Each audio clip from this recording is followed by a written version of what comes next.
In this video, I'll show you how to create a simple but energetic opening where the video appears with a light camera shake effect.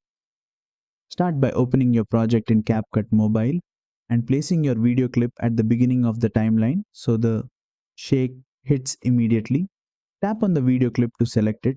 From the bottom toolbar, tap on Animation to access the animation settings. Now switch to the In tab, which controls how your video appears at the start. Scroll through the animation list until you find Shake 1, then apply it. Once applied, the video enters the screen with subtle shaking, adding energy and impact without being overwhelming. In CapCut Mobile, this animation is applied directly to the video clip, not as a separate layer. Use the duration slider to control how intense the shake feels. Shorter duration makes the shake fast and sharp.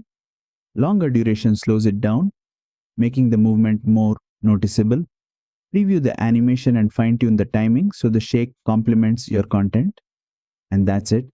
You've successfully added a basic shake reveal animation in CapCut Mobile. If this tutorial helped you, don't forget to like, share, and subscribe for more CapCut Mobile animation tutorials.